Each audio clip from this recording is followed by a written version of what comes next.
tassa bhagavato arahato samma sambuddhassa. Namo tassa bhagavato arahato samma sambuddhassa. Namo tassa bhagavato arahato samma sambuddhassa.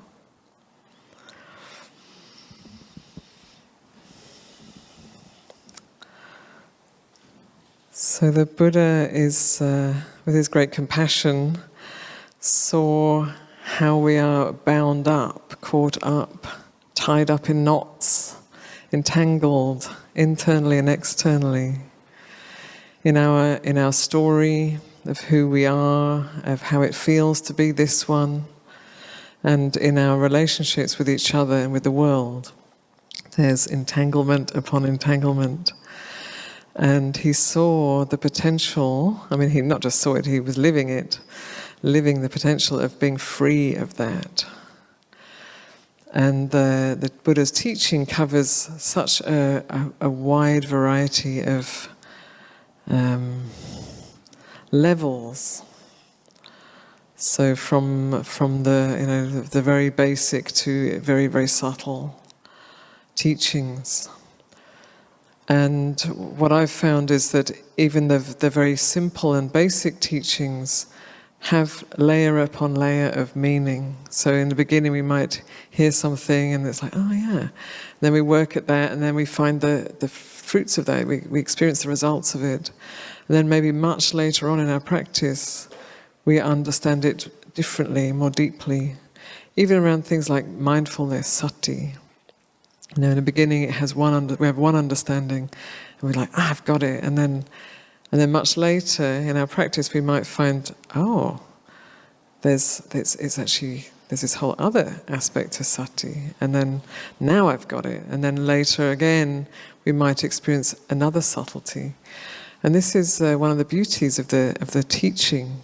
I think of it like a spiral learning. We keep coming back to the same place, but with greater understanding and greater depth of understanding. So the Metta theme has been here this morning with the chant and the guided meditation practice together. And in the practice of Metta, many people, there's a lot of people don't like it. It brings up aversion for some people, and because maybe there's a sense of can't do it. No. So the quality of metta itself can work on that. It can bring metta to that no. It can work on the knots and the solidity of who and what we think ourselves to be. Because the solidity of who and what we think ourselves to be, it comes from thinking. It comes from thoughts. So how we use our mind really, really matters. Our thinking mind and also our heart mind. So the Buddha is pointing to the fact that we are not our thoughts. We are not our body. We are not our feelings, feeling tones. We are not our perceptions, we are not even our sense experience. It's kind of hard to grok that, because it feels like, well, what if we're not any of those things, then what are we? We've got to be something among those, at least one or two of them. And he's not denying them. He's not saying they're not real, they don't exist, but he's saying, this is not who and what you are. Don't hold on to these transient things, thinking this is who I am. Or thinking, if I get this, or become this kind of person, if I just get that promotion, or if I just get that really good opportunity, then things will be good, then I'll be who I really am, or I'll come to that place of yes, of settling. So that place of settling and well-being that we all look for in different ways, the Buddha was also pointing to, but he's pointing in a very different direction. So he's not pointing to being somebody really impressive, or having a great resume, or having a wonderful, lots of material wealth, or being brilliant. He's not really pointing to any of those things as the place of happiness and peace and well-being. And some people have those things, some people don't. Some people want them, some people are not interested. But he's pointing to a place of presence where we meet what is here and now. And in the beginning of our practice, presence isn't always very nice. So we turn towards what's here and now, and ouch, lots of difficult stuff that needs to be sorted through and tidied up and released. And that can go on for years, on and off. And maybe there's also, through the practice of meditation, particularly, and ethics and meditation, we can also touch into some potentiality, moments where everything just stops, where there's clarity, peacefulness, brightness. And then the old karma starts playing out again, and we're back in that small, tight experience of being somebody. Being somebody we like being or we don't like being. Generally being somebody, the feeling of being somebody is kind of uncomfortable. So the Buddha is trying to point us to how we can let go, how we can loosen and undo those knots. The history, our history, the tendencies of our heart and mind. So how we can transform them. And this is for everybody. This is a teaching for everyone who's interested, everyone, for those with little dust in their eyes, everyone who has an interest, a curiosity, a yearning maybe to free themselves from this small, limited experience of I am, me, mine. So the practice of metta, if we really use it as a practice, we don't have to start with loving all beings, because we probably can't do that. Or maybe we can love all beings except for this one. So that is not all beings. That's missing a very important one. So the way I see it is that first we need to start the work here in our own heart, in our own mind, our own body, the work of transformation. Bringing in the qualities of kindness and also of boundlessness. So the quality of metta, all the Brahma Viharas are also boundless. And this is a quality of mind, it's a natural quality of the mind, of the citta. Boundlessness. It's not what we live from most of the time, but it's accessible, it's real, it's here, it's accessible. So the metta practice is not just about being a nice person, being kind to everyone, not having thoughts of ill will, or it helps with that. It certainly is an important part of it, not having thoughts of ill will. It can transform those thoughts. But it's also about touching into a bigger potential that we have, that isn't just this personality.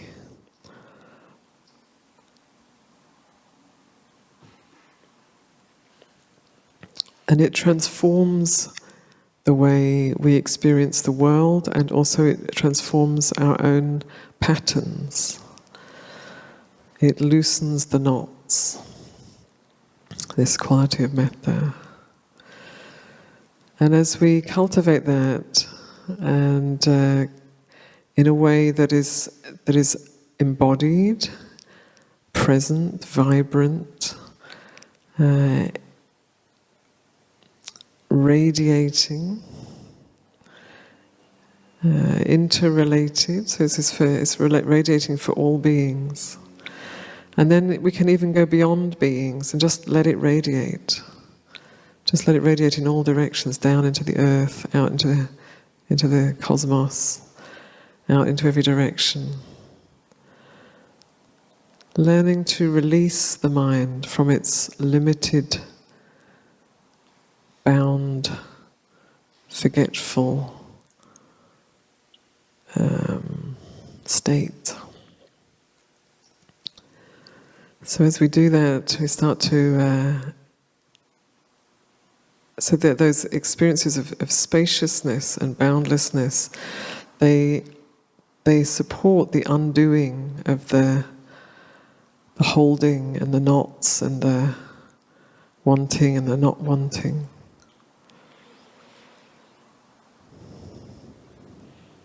And as we experience a greater perception of reality, the small, tight story isn't so believable. It loses its power. And then gradually, so this is a support for, it leads towards liberation. It's not, the practice of metta can't lead to final nibbana, but it leads us in the right direction. It can lead us to unbinding, to a vaster and more boundless experience of reality. So in a way it kind of pushes past all of the blocks and the limits and the knots.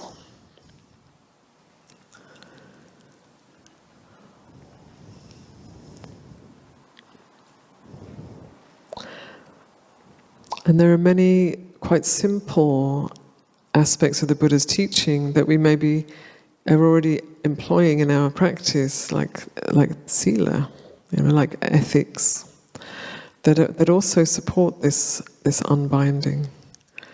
So, the first precept on not taking life, obviously on its very basic level, don't kill other. You can even, Ajahn Chah would even sometimes say, don't kill other people. If he was working with fisher people, it's like, hey, just don't kill other people. So there's a very coarse level, and then when you take it to a very refined level, there's this sense of life is arising like this. And, the Buddha's pointing to the selflessness, the anatta of what we take to be me and mine is not me and mine. So you could say life is arising in these different ways right now. Life is Ajahn Kovaloing and Ajahn Nisaboing. Life is Alexing and Kating. Life is arising in these different ways. And so, we are all part of this same process, this same arising in our unique and individual ways. And, there's many ways that the Buddha points to this, like the elements, the four simple elements, they're interchanging all the time with everything on this earth and actually in this universe. So there's this constant exchange of elements going on. And then I think, oh, this is me. This is mine. These are my four elements here. This is my earth, water, fire, and air here. No, it's constantly changing. We're part of each other in that way. So for one arising of life to take another arising of life makes no sense, because we're all part of the same arising. And as we understand and purify and transform this individual process here, the ethics and the understandings as the kilesas or the obscurations of mind of heart and mind get purified gradually through the practice,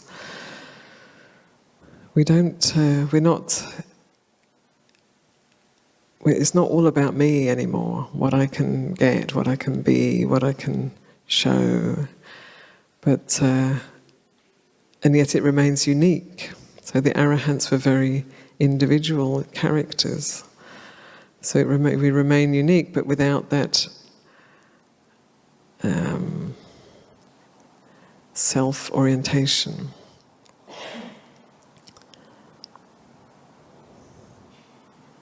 So we can, we start wherever we are.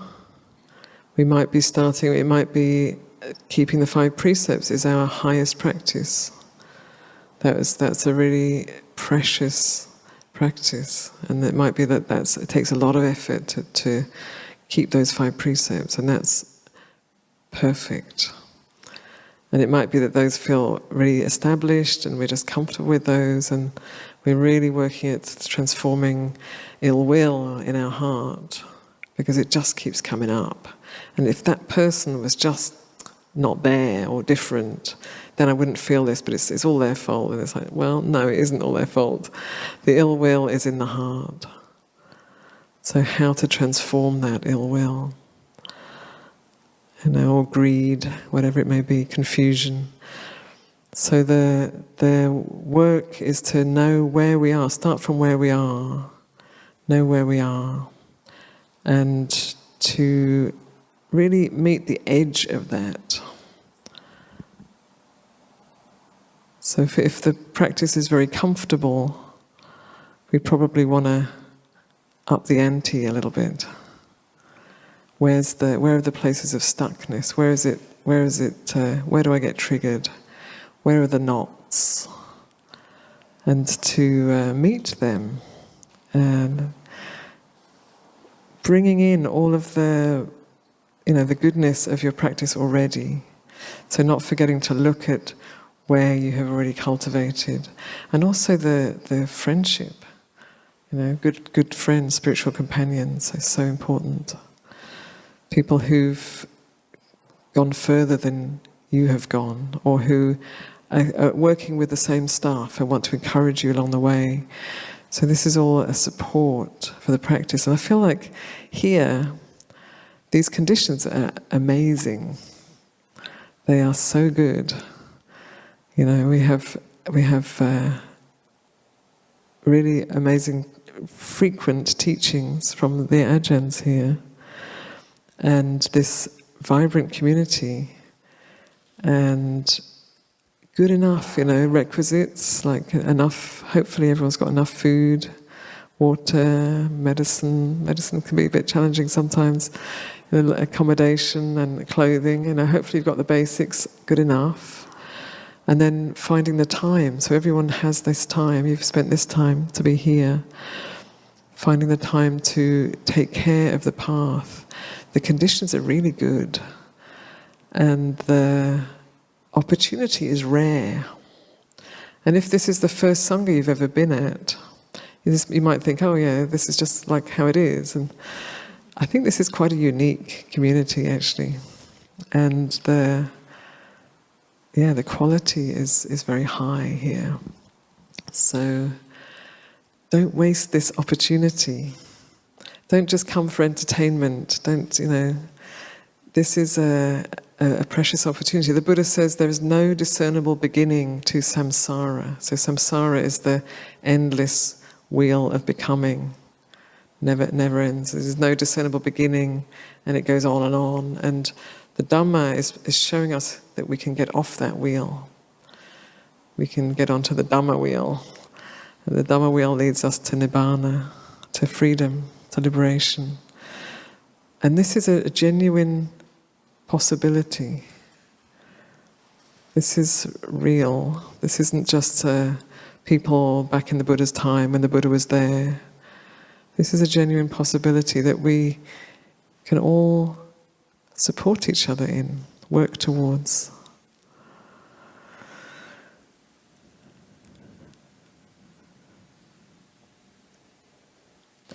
And we do it by meeting what's here, And we do the work little by little, being inspired by things, working through the really difficult things, going through challenging times with maybe having a friend to lean on, or maybe not. We still can get through them.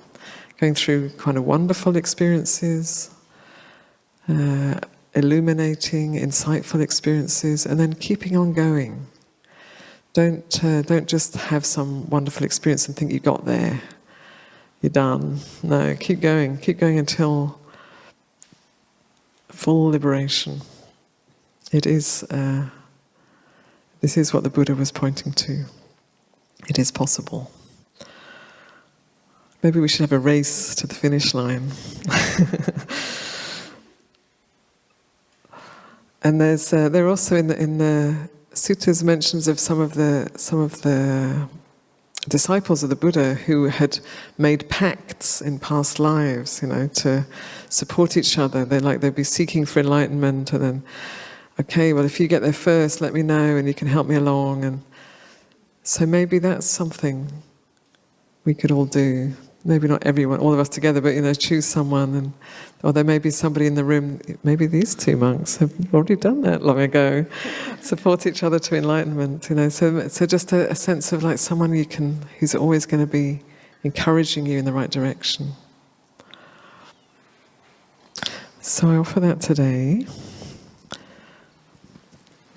and I'd like to open up the floor for any questions or. Han Tamayang Tamakataya Sadhu Garang Gatamase Sadhu Sadhu Sadhu Anumodhami.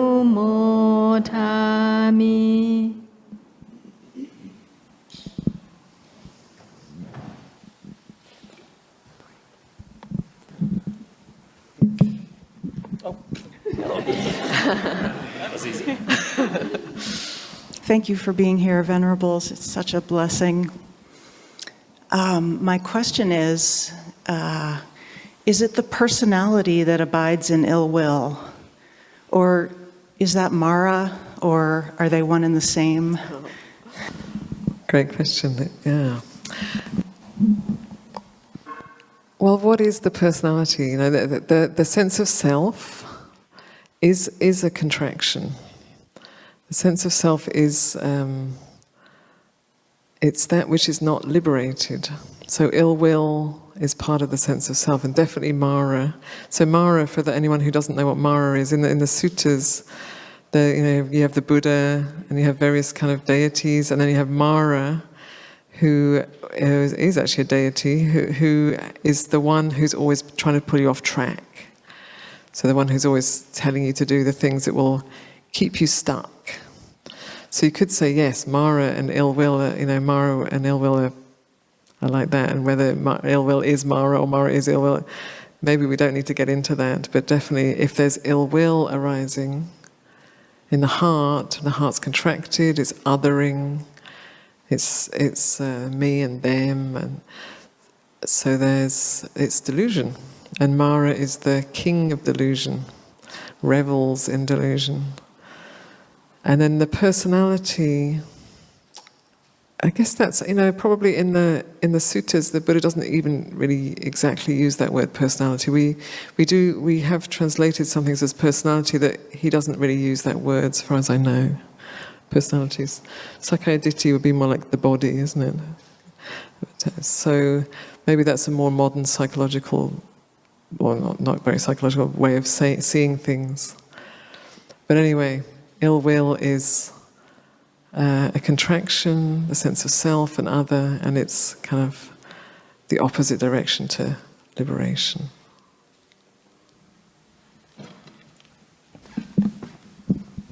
Push a button. People can ask questions on Zoom as well. Thank you, Ayya, so much. I'm familiar with the obstacles to metta.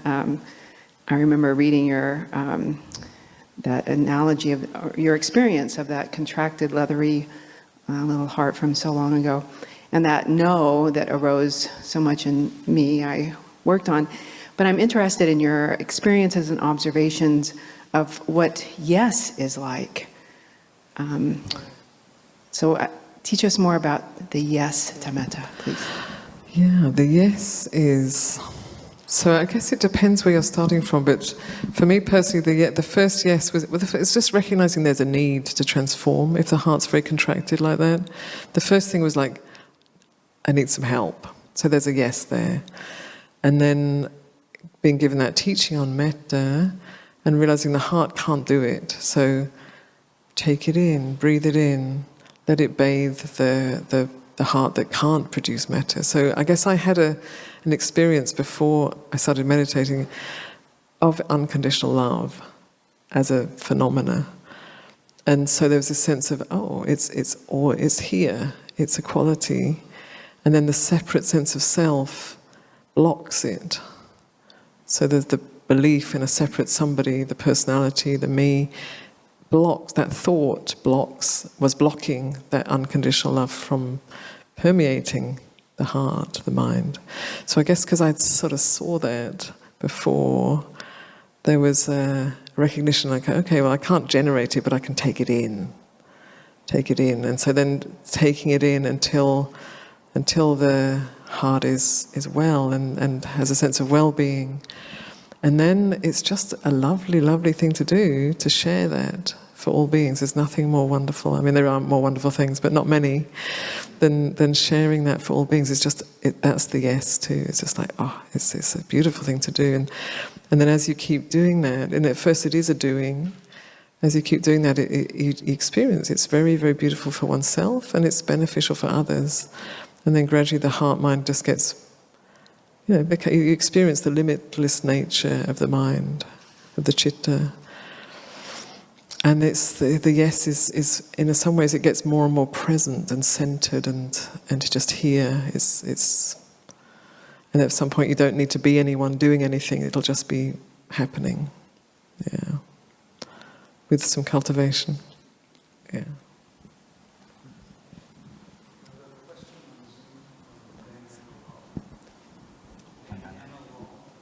Vandana? Is that what you say? Vandana, please. Sadhu, sadhu, sadhu. Ayya, so nice to see you and hear you. You're such a well-rounded, I would say like your talk was such well-rounded. Appreciate it so much. One thing which I you mentioned about we all are on the different stage on our path, and we all should help each other. This is wonderful. And also, I appreciate when you talked about the elements and how we are part of the elements and we are in this constant exchange with our surroundings, right? This is such wonderful in a practical level. Like I see myself, if the tree doesn't exist, I won't be here, this body won't be here, because they will give me something which I'm going to survive with, and I will give them something they will survive with. And question I want to ask you, when you say, just see life arising, can you also please complete it with life passing also at the same time, right? Arising, passing. So can you please elaborate? I love your wisdom. Thank you so much. Yes, thank you. And actually the Buddha points much more to the passing because of the cessation. Yeah, life is arising and passing away. I mean, jiva, in terms of life is arising and passing away. Everything is arising and passing away at every moment. And actually how we look at that, how we put our attention on the arising and passing away of things influences what we experience. So maybe, for many people, maybe the arising part is really accessible and fun and like, yay, and so then to really pay attention to the cessation of things, it makes a balance. Because everything that has a beginning goes through a process and has an end. And maybe my leaning is a little bit more towards the ending of things naturally. So I perhaps put more emphasis on the arising because to find a healthy balance, yeah. But definitely, the Buddha's pointing to guiding us actually to be aware of the ending of things, and ultimately the cessation, the ultimate cessation of any kind of grasping, which is nibbana, which is the liberation. So, thank you for bringing that in. Very important. Can I say one thing about the yes? Yeah. There's a quote from Ayya Ānandabodhī that I've memorized. It's simple, but it's beautiful, that letting go is letting be. And I was thinking, like, what's the word for yes in Pali? And it's evang, evang. And that also means thus. Like when every sutta starts with evang me sutang, thus I have heard. So the sense of like acceptance, like when we say yes to each other, we say evang, evang. So like thus, yes, it's like this is the ground.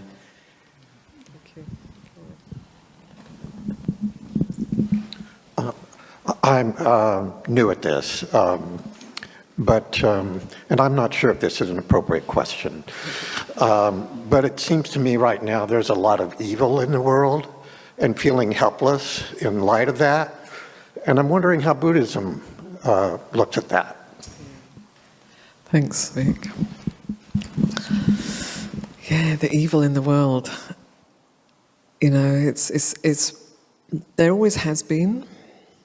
There always has been. We hear a lot about it now, and on a global level, let's say, and also it's tricky, because who is thinking who is evil?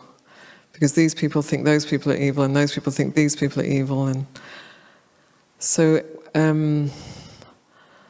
the Buddha was warning us to not feed evil, to not strengthen evil, but mostly he was pointing to us to cultivate the good. So if we look out on the world and think, it's everyone's evil, it's also evil, there's a lot of corruption in the world. There always has been, actually. And I think what's playing out here in the US at the moment is a very old story that's been played out many, many times in many countries by many people. And it's kind of how the world works. So the Buddha is kind of pointing to samsara, which I mentioned before, this endless cycle of becoming. It keeps on, it's endless because of greed, because of aversion, hatred, and delusion. Those are the three forces that keep it turning, keep it turning, keep it turning.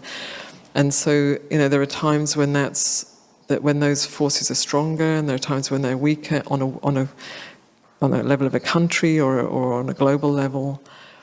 And the Buddha isn't trying to get us to fix the world, but to be part of the cultivation of the good and also of understanding the nature of things.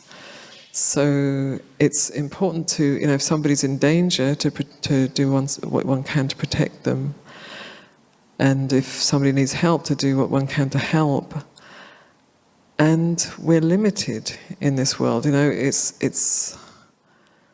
We can only do so much on a worldly level. And I think it's very important that people do, there's many levels that people do good in the world. And I think it's very, very important, each of those levels. There's many, many things that people do.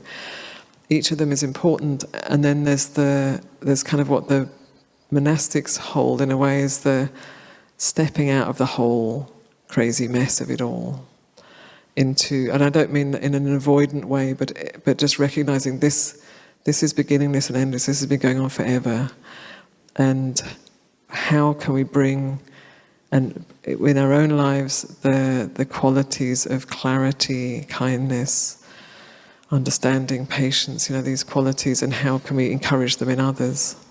Because basically those three forces of greed, hatred, and delusion are the problem. And so in a nutshell, the nutshell of the Buddha's teachings, to refrain from doing harm oneself, to do good, to find ways of doing good in the world in whichever way you can, and to purify the mind, purify the heart, and that's the meditation practice and the practice of, so it's like ethics and doing good, and then in the meditation we find a stillness that isn't pushed and pulled around by the world, and that's not an avoidant place, but it's a place of clarity And it's really what needs to be strengthened. Yeah. So did I answer your question? Okay. One more. Thank you. So can you talk about straddling self and non-self? There are people that say you have to find yourself before you can let go of the self. I can get to a place of grokking and understanding the non-self and even feel it, and then I just slam right back into the self. And then there's the conventional day-to-day where we have to navigate the self. But how do we stay more on the path of anatta? Yeah, that's a great question. It's a way of perceiving. So we're not trying to get rid of anything. I mean, we're trying to get rid of our unwholesome tendencies, but we're not trying to not be somebody. There are times in our meditation practice where the sense of self falls away, and that's really nice, And there are times, also maybe we're in nature, or maybe you might find listening to music where the sense of self falls away, and that's so lovely, it's such a relief. And then then somebody calls you, or you got to go to work, or whatever is happening, and then the sense of self arises again, and it's smaller. It's a smaller experience, and so. Andy Olensky, who's a translator of Pali and suttas and Sanskrit, he points to he says there's no word, I think, anyway, you might know this, if this is true or not, but that there's no word for process in Pali, strangely enough. And he said if there was a word for process in Pali, then maybe that word for not self would be process rather than anatta, because that atta, anatta, that self, not self paradigm makes a lot of sense in ancient India, and then these days it can be a little bit confusing. So what he's pointing to is, if you think about the body, so as I was mentioning about the elements, for example, that's a process. So we drank some water, and then that water that was once part of the river or the rain is now in this body, it's part of this body, and then it's going to go back into the sewage system and go through its process. So that's going on. There's a process here in terms of the four elements, and in terms of everything. So this whole experience of being me is a process. So that's kind of one way that the Buddha is pointing to. It's a process, it's ever-changing. None of these things are permanent, that we take to be me and mine. And because they're not permanent, let them go. Let them go. So one of the ways I find helpful to reflect on is that this body is nature. It's nature unfolding. And we have different natures. Some individuals are very, very energetic, some are more kind of laid back, and some are super intelligent, and some are more intuitive. We're all kind of different. But it's nature unfolding. So we still use so there's still some directing of our body, speech and mind. We're clear about, we're discerning about what we do with our body, speech and mind, but we kind of do it, and then we're doing and then letting go, and doing and then letting go. And then just noticing when the contraction of self happens, and getting curious around that, and says, okay, is that phone call, or is that situation at work, and how do I bring the practice into this? How would it be to not follow the old patterns? So it does come back to what I was saying about the patterns and the solidifying, and using things like metta or right speech or whatever it is, where we're changing what we take ourselves to be normally. We're doing it differently, and then that transforms. So it's a sort of a softening of the grip of me and mine, an allowing of the process.